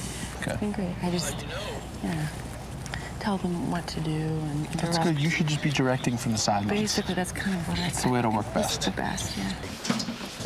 This is Kelly. Hey, what's up, man? How you doing, buddy? Where you been? It's a I see your pleasure. name on the call sheets. You're never around. Shia has this really interesting quality to him. You haven't done the love scene yet in the thing out there? No, that's coming out Monday. Very exciting. Oh, it's Wink, so hope, exciting. hope. Yeah. Should be, you may get lucky. He is in the movie, he's the crux of the movie, he carries it. You have to want to watch him, you have to care about how these circumstances are affecting him. Hey, thanks, by the way, for, I know it was a pain in the ass for the whole thing, and then wanting you to promote the other movie, and got that worked out. I appreciate it. I think that was the right thing for you, and I'm glad you did it. Yeah, I'm glad I did it too. You're great in this fucking thing. Thank you, man. Really, really good. I think it was critical that we get him. I was really thrilled that we did. I think he's doing a great job. Thanks for stopping. Good stuff. We'll see. If I come back, it's a fucking problem. We are in day 22 of 22, and by a miraculous act of God, we are where we're supposed to be, at the supermarket location in Sierra Madre.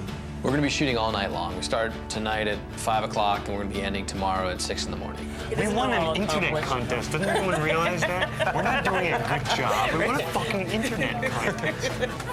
The good news is one day to go. Bad news is one day to go. The challenges are that, you know, we have a day and a half's worth of work. It's going to be a race to the finish line. So what dialogue did they change? Where's Erica? Maybe she knows. Hey, Shia. Yeah, boss. Did Erica or Colin Efron come talk to you about how to change the dialogue? What answer do you want to hear, brother? I'll give it to you. I'd like the truth, dude. Well, the truth is, Yes, they did no, change they didn't dialogue talk to me at all.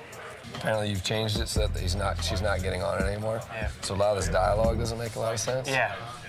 Shia's unaware of that. I know, we were on our way to the makeup trailer to go talk to them, and Erica had a potential line change she was throwing by us, so. It's not going to change in a massive way? No. Even though there's 6 lines that don't make sense? Yes. How does that work out? I was hoping that by now they would learn how to communicate with people, but I guess not. All right, so we're waiting on you guys. Okay. Yes. Okay, great. Jesus, you're freaking us out. I'm just trying to figure out what's going on. I don't know. Everyone's standing around. I know, this is the way it's been. This is our process. Everyone stands around, eventually we shoot, and then we scream about how late it is. We cut a bunch of shots, and we call it a day. That would be what it is. Germans have the high ground. They're shelling your position heavily. You're holed up in a stone barn, running low on ammo. The cries of wounded men fill the air like cries of hungry babies. There's a long segment of dialogue that Shia had to recite while throwing cans at Shiri. The Germans have the high ground. They're shelling your position heavily. You're holed up in a stone barn. The cries of hungry men fill the air like cries of wounded babies. Wounded babies. Fuck me. Ah. Get it all the way through. Tough, I know it's tough. That's why I want to keep you focused. The Germans have high ground. They're shelling your position heavily. You're stashed in a bunker in the forest. You're holed up in a stone barn. Okay. When I'm tired like this, it definitely does affect a lot of things. Roll sound. Action. Your commanding officer gets shot in the head, dies. At 1 p.m., you lose radio contact with the... If you withdraw, the German forces will... Fuck. If you withdraw, the German forces... If you withdraw... Fuck. One more time. Don't be stressed. I mean, you've done far hard things than this. You're William James Rowley of the 101st Airborne. It was late. He was really tired. It had been a long shoot. I feel you're never closer to life. What the hivens? More alive. You're William James Rowley of the 101st Airborne. Pinned fucking horses. You're William James Rowley of the 101st Airborne, pinned down in Noville. Fucking horses all over me, and they're running. Let's just take some time. The stress, I think, was just getting to him. I felt that we should give Shia a little bit of time to sit with the lines and relax because he was getting so worked up. Go right to the next scene. Just get that in the scene. And live with the fact that you're gonna cut over to her getting shelled. Chris Moore's concern was that we were spending too much time on the scene. I totally disagreed because we were set up to do the scene, and why not wait until we get the thing? My suggestion was to break up the dialogue, have them just do a couple pieces of it. I mean, it's an easy scene to cut away because you have Shiri reacting to the can, so he doesn't have to deliver it all together. Tonight's not the night to learn about Shia's process. Oh, no,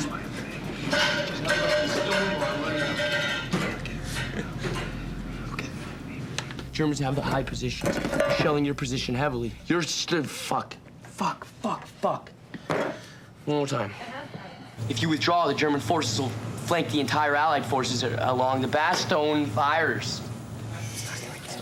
One of the reasons we've made it this far is that Shia always nails his lines. But, you know, at this point, Colin Efron really just need to face the fact that Shia may not make it this time. It's the last night of shooting, and we're out of second chances. So you're saying do that now and then do the monologue after lunch? No, I'm saying the monologue's over. We've tried it enough times. I'm saying get the end of the scene before lunch, and let's move on. I guess I don't fully understand that, but yeah, we should give him one more try. Okay. If you withdraw the German allies, this is gonna fucking kill me, dude. I can't right now. Yeah. Cut. Cut. All right, I think All right, ladies and gentlemen, that's lunch. When we broke for lunch, which Shia's mom, explained to me that she was worried about him because Shia wasn't eating and that he was obsessing on trying to get the words straight for that little speech. He wants to nail it. I'll go bring him food and I'll talk to him. They just made up a plate of food. I found him just kind of wandering the street. I want you to eat something. No, I'm good. No. I'm good. Hey. No. William James Riley of the 101st Airborne. Listen to me. Down in Nova. What? I have to get this, asshole. No, you don't. You're getting hung up on the memorization? No, trust me. I'm gonna take it slow, because I was taking it too fast. I was rushing through it to get it, and that's not working. So I have to do this, not for you, not for the shot, not for anybody, it's for me. Okay. It'll make me feel better if I get it, and it'll make my day better. It'll make my last day like a fucking prom, you know?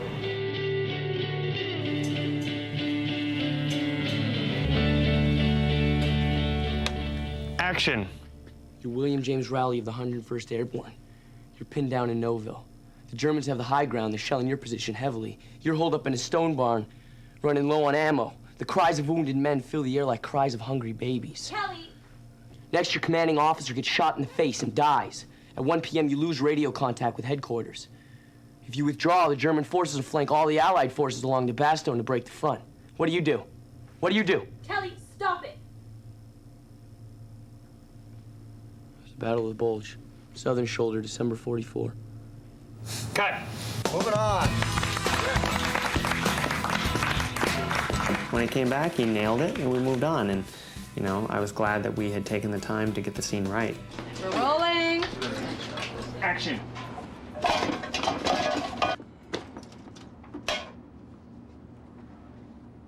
Cut. That's a cut. Brilliant. Ladies and gentlemen, that is a wrap on Mr. Shia Labeouf. Wrapping Shia was huge and it was emotional too. I definitely felt like we had been through quite a journey together, and that Shia had really brought Kelly to life. He's just got such a great career ahead of him.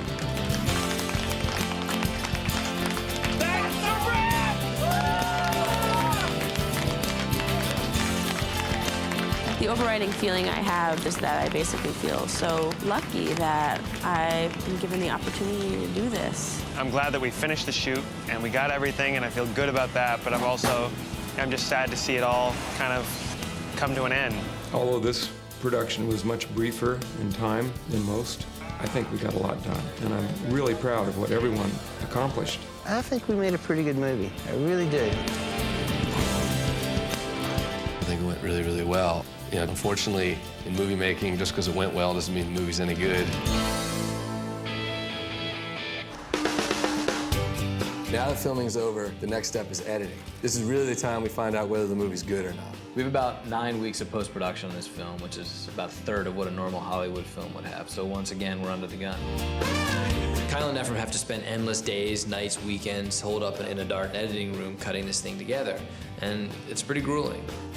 The next few weeks are going to be pretty intense. A lot of cutting, recutting, you know, sort of get the movie right. It's all leading up to a big test screening. The results of that test screening are really going to determine the fate of the movie. Miramax is going to look at that and they're going to decide whether it's 2,000 screens this movie goes out on or whether it's only 2. I was thinking, do you mind if we watch something else today? Like, Yeah, no problem. A Western or... Police Academy 6? My name is Richard Nord. I'm the editor here on Battle of Shaker Heights. Many of the films I've worked on have been for some prominent directors like Woody Allen. I worked with Penny Marshall on Renaissance Man, The Fugitive for Andy Davis. On The Fugitive, I was nominated for an Academy Award. I'm not sure, Richard, but when you had it cut before, you had it trimmed a little tighter. The editor's job is to take the footage that we shot and essentially rewrite the movie into the best possible film. I can continue him longer. Not that much, but that was faster. It's definitely new working with an editor. I've never had to accomplish something on screen without actually doing it with my own hands. So that's a new experience, and just trusting that he's giving me exactly what I want. There's a few moments that still need tweaking. If for some reason in the dynamic that's going to occur with the three of us here in editing, he feels frustrated that I'm not capable of giving him what he's trying to articulate, and he wants to demonstrate it himself, I'm flexible. I'm very secure in what I do. I'm more happy to sit back there, drink coffee, and say, that looks pretty good.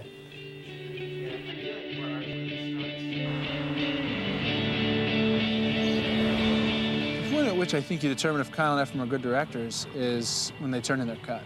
And that's when you get your first indicator of whether it's really working. Basically, we had 5 weeks to deliver our cut to Miramax, and Chris and Jeff asked if they could see it after 2 weeks. I think they're just really anxious to see something. Is it funny? It's a dramedy. There are moments that are funny, but I wouldn't... Is it heavy? It's not heavy. It's not heavy. Is it fun? I think they're gonna sit down and see that the movie is working really well, even in this early stage. Rough Cut's basically the first chance you have to sort of see it together and see if we actually have a story that we can tell in 90 minutes. All right, well, I'm psyched. You got anything you want to say before we watch it? Yeah, you guys are coming in, obviously, really early in the game, so. I was very excited to finally see it, but I was also, you also have that kind of gnawing apprehension that maybe things aren't going to turn out like you hope.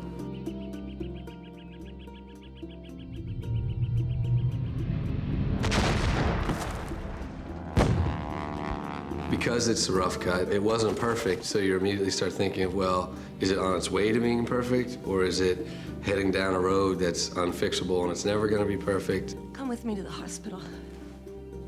I'm not going to the hospital. This isn't about you anymore. Mom, it's never about me. On one end of the spectrum, there's this broad slapstick comedy. On the other end, there's this pretty heavy family drama. I'm just not sure those two tones can work in one film. When I saw it, I just felt like people probably do group hugs in real life, but there's something about when you see it that way that makes it seem not realistic.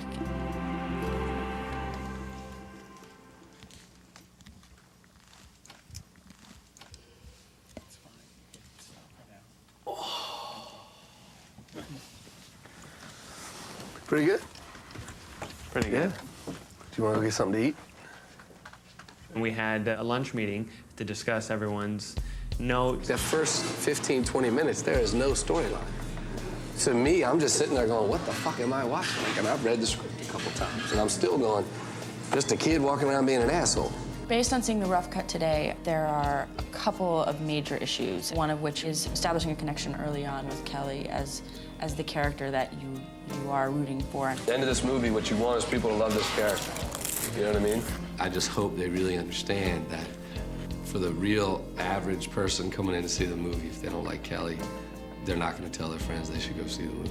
There were moments where I thought the tone does move around a little bit, and I can't really figure out what the two tones were. The main issue is really a tonal one. Not being sure yet what kind of movie it really wants to be, like whether it wants to be My Dog Skip or Rushmore. It's like when he got to the hospital room, I sort of said, why is he there?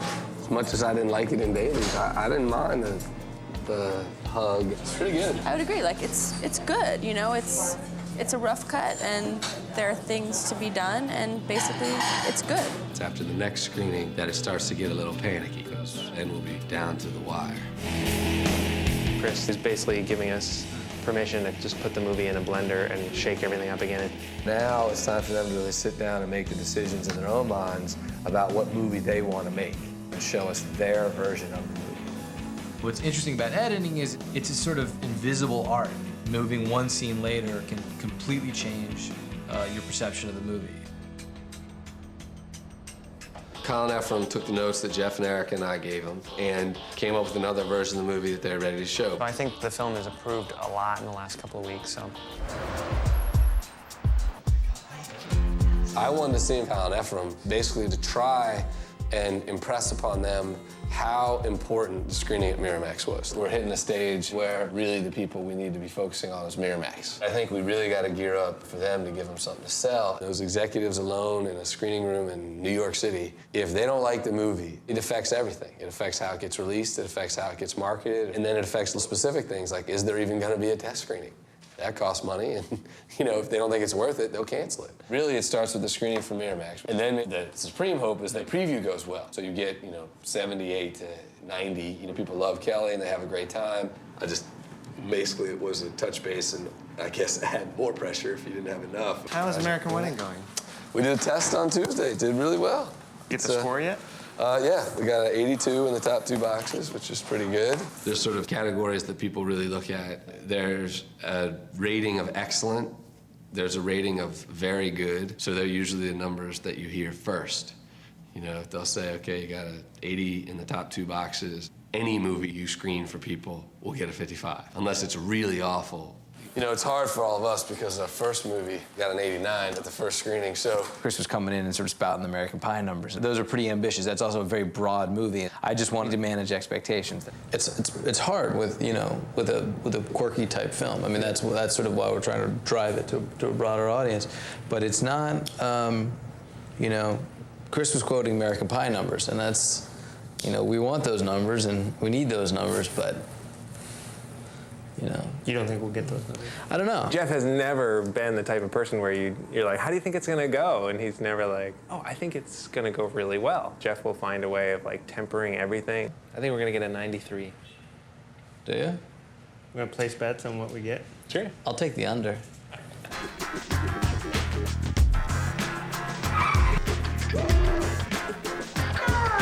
I'm completely lost. Ready. 80 plus, we're gonna be in the 90s. 92, brother. Yeah, don't worry about the numbers yet. So if we get a 92, we can all go to hell.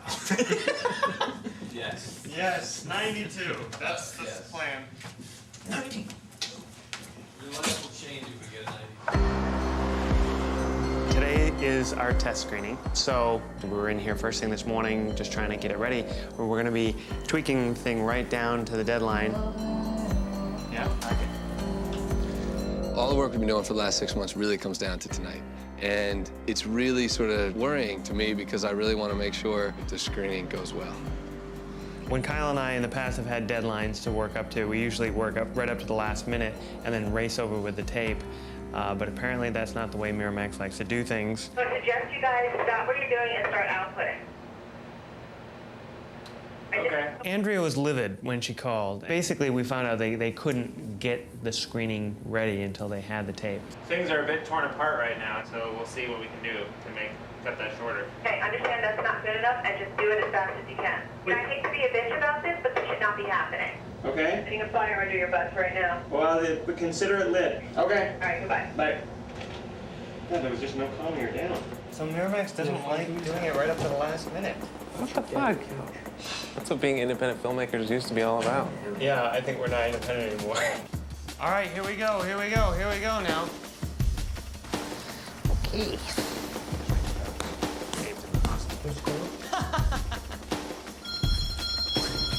Kyle and Ephraim were on with Rick Schwartz and Chris Moore.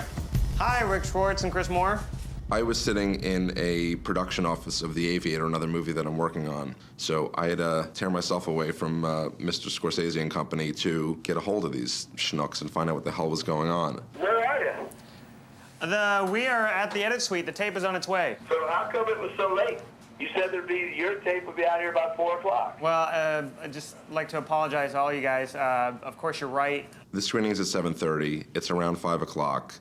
Rush hour traffic in LA to get out to Woodland Hills. There is no way that this tape is going to make it to the theater in time to preview the whole thing before the audience sees it. Bad move. For the future, if you guys ever do another film with us, this is not the way it's done. Well, just for what it's worth, we feel pretty darn confident that the tape is in good shape and there shouldn't be any problems. If it doesn't work, then it's a total fucking disaster. That was an added injection of stress that I didn't feel that we needed at that time. My nerves are just singing right now. Not even from the mix, from talking to those guys. I mean, God. The tape did arrive.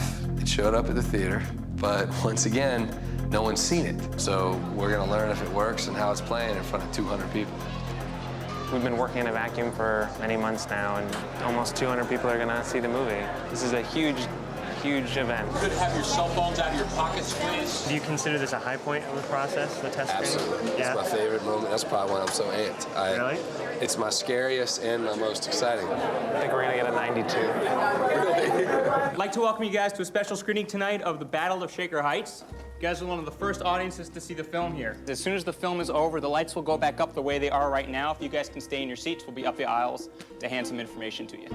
Okay, thanks and enjoy.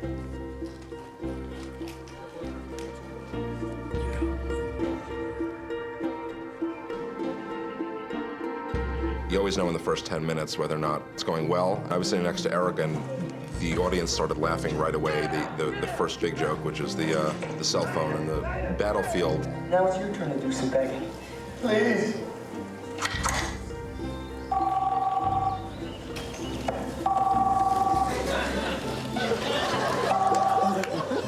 Mom, this really isn't a good time. The audience was roaring, and I thought, wow, this is going well. This is going to score better than I had anticipated.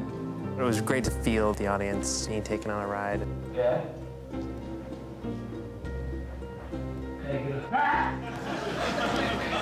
I enjoyed watching the movie with an audience, because that's why I make movies. From what I could hear from the people around me, it seemed really positive.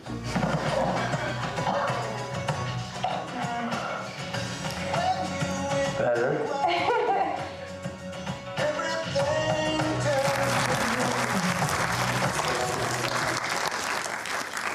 In 373 research screenings that I've attended, I can count on one hand how many times an audience claps at the end of a preview. So I was excited. You survived your first screening? Yeah, it was pretty painless. For me personally, it was a definite huge improvement. You guys did a lot of good work. You really did. I felt like the scenes really played well. Like I feel like there's a great movie in there. After the screening ends, the audience fills out these surveys, and then NRG, the company's tabulating, goes off and literally starts tabulating them right there. And then you get a report back, tells you sort of how your movie's playing, what characters people like, what storylines people like, what they hate. The best thing that can happen, I think, is a really good score. Anything 80 plus would be, incredible. We want everybody here for this, right? Yeah. Okay, here's what we got, guys. I'm gonna give you the overall scores first. The excellent was a 15. The very good was a 33%. So the total, what we call the top two boxes, which are all your excellents plus all of your very goods, were 48. No one expected the test scores to be that low, so that was a surprise. Your norm, which would be like your average movie, like a C rating, is a 55 in that area. So you're lacking in the excellent. The excellent is lower and where it needs to be. When Gary Buzzkill read the scores out, I definitely got the sense that those weren't the kinds of scores you want to get.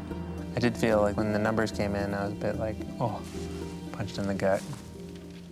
Wait, the page was upside down. The movie did play for the most part. Okay, so the numbers weren't great, but I've worked on movies that have not tested well, that have been successful, and vice versa. So it's not a science by any means. I don't care. Fuck it. Fuck this whole movie, man. So what's frustrating is just that it seemed to play. When we were sitting there watching the movie, you think people are laughing, people are having a good time, and then, 48. Don't get too down. No. Not close to the number. No. It's market of the 21st century. Maybe I should take Chinese. Mandarin is... I knew that the results of that test would have a huge bearing on how the studio kind of perceived the movie, and that it'd be a major setback for us if the number wasn't a high number. It's the kind of thing that just it hurts the movie. It devastates a movie. I mean, it kills our potential to have any support from Miramax. That test screening devastated it. It was a death blow to our ability to market this movie. We will never be able to convince Miramax to spend as much money as they would have spent to market this movie if it had tested a 78. I mean, if we'd come in the 80s, all of a sudden this ship would be sailing full steam ahead. Well, this was a really sophisticated kind of script that maybe required a slightly more experienced hand than these guys. But that's what happens with first-time directors. We really want to make a good movie to demonstrate that this is a viable means of producing movies. And what's really at stake is for us to be able to do Project Greenlight again. Maybe the last image of the show this year is You, me, and Matt just sitting around a table going, you know what? All the talented people are in Hollywood. The Hollywood system works. It's success, you know?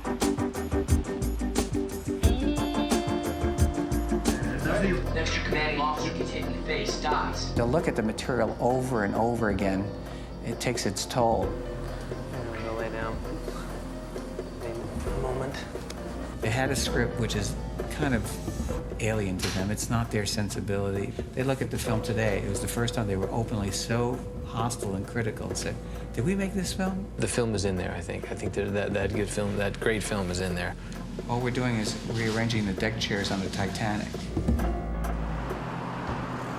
Morning, Mr. Moore. Gentlemen, Oh my God. how are we? Good. Good. So I watched it. If that's the way you guys are gonna go, and I think you've done a great job, you know, as you know, my recommendation was not to put more of the family back and try and do it, but I think you did a great job that it doesn't crash into the other parts of the story now, and so I think that's great. When I watched the movie, it played better, but it was still the family drama version of the movie. And so I was just trying to be encouraging because at this stage, when you have so little time, for me to go in and rip it up and suggest other things and look at other stuff is just, it's not a good thing to do right now. We'll never hit picture lock by Friday. Have you heard from Rick? Schwartz, just fucking avoiding us. Hey, Rick, it's Chris. I'm here with Kyle, Ephraim, and Jeff, and we're all sort of curious to see what you thought. Give us a call back, give them a call back, whatever you want to do. Take care, bye. I wanted to hear from Rick. I wanted the news, good or bad. You know, I thought it played a lot better. I just don't know if it's gonna fucking give you that hook to really go sell the movie. So I'm curious to see what Rick thinks.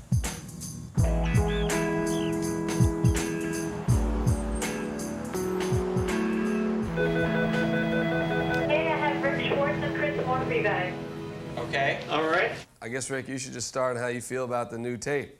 Well, first of all, I was surprised at this cut because it was not the direction of the movie that we had talked about. I was disappointed they'd gone off in the wrong direction. But it felt to me like a much more dramatic movie. I think people would be, you know, certainly laughing less. It was kind of heartbreaking just because, honestly, Ephraim and I have gone back to the raw footage and really pulled every moment of comedy out. Just so you know, kind of, Rick, where we're still headed with it, we are still trying to eke out any moments of levity or comedy that we can find. We're still scouring the raw footage. We're kind of running out of time. So. Pretty soon, a marketing group and a publicity group will take it over. And for them, the commercial viability of the movie is really all that matters. And what they had done with this cut is they had made the film less commercial. Well, I just have a question, which is, why did you turn in this tape? Like, I'm just assuming you're telling me without telling me that you don't want to do the comedy version of the movie. Because, I mean, it's just a little late now to keep looking for it. Just the day before, when we're about to show a version to Rick, which is going to affect the release of the film, why would Chris not say, hey, you should know this is not the direction that Rick wants to go in, and so just be prepared for that. He never said anything like that. It was a really hard call. There was hurt feelings about the way Rick saw the movie, and then there was hurt feelings on top of that, the way that, Chris did not defend the movie. Jeff, what happened to Chris? How come he was effusive yesterday and abusive today? He'll be here in an hour, ask him. Yeah, I will.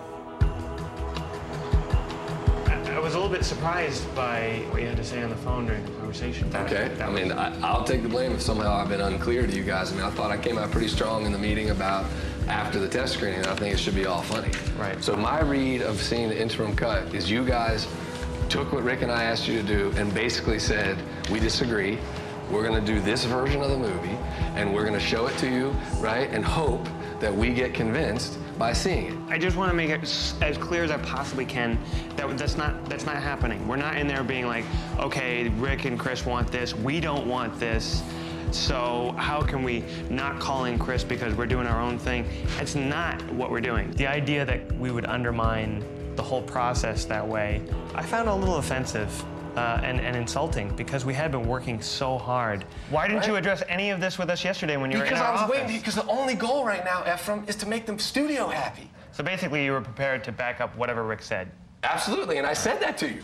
I said in the room, we gotta wait and see what Rick says. I think Kyle and Ephraim are talented. They just don't seem to be taking it into account that they need a marketing department to get behind their film. I'll take the criticism that I'm unclear. Let me just stop and be very clear.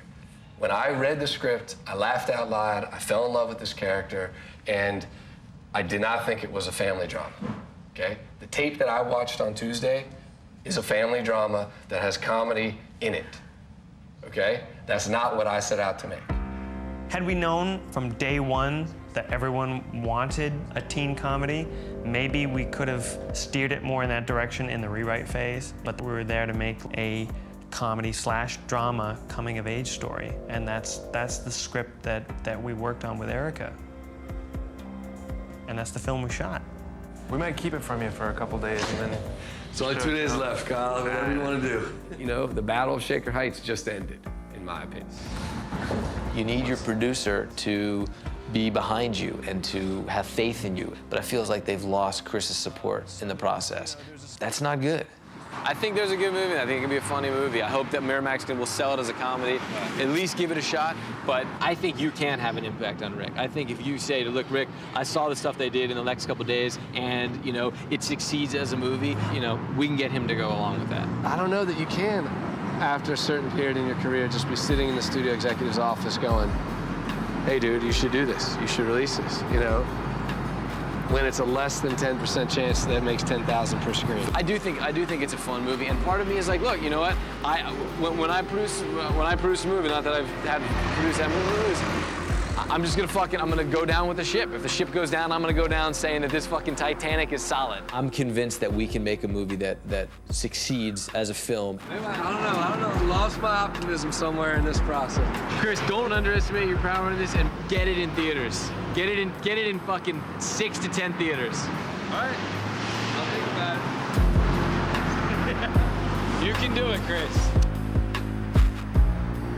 I don't know what Kyle and Ephraim are gonna do in the next couple of days. If they don't convince Chris, though, and get him back on our side, we're gonna have a really hard time getting Miramax to release this film.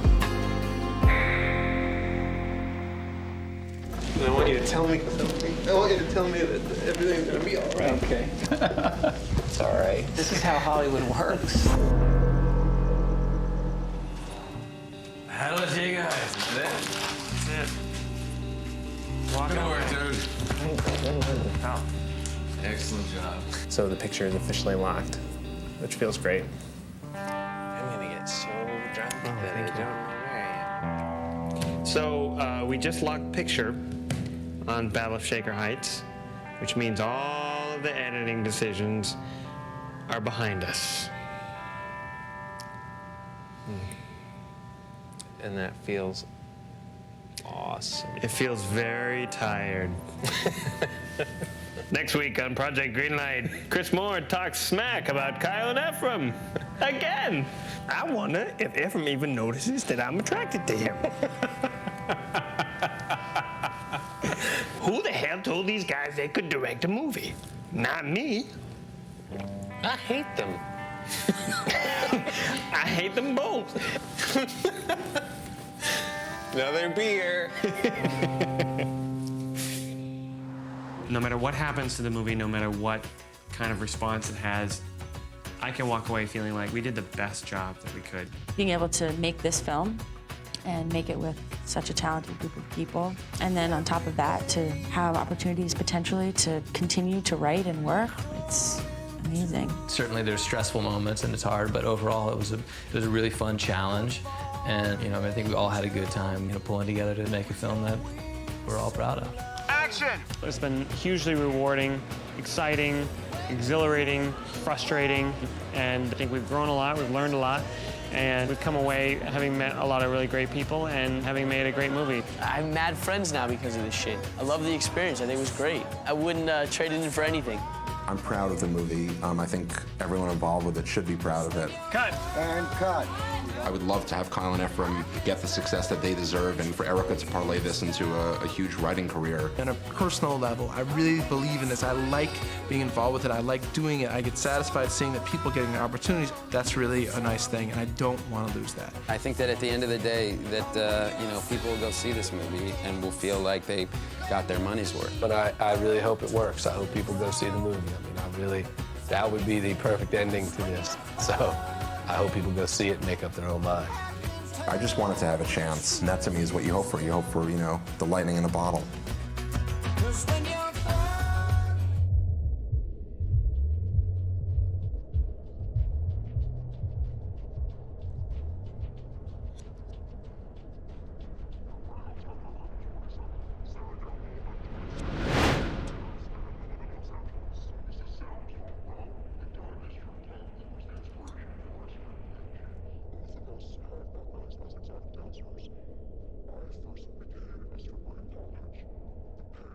So much better than the television.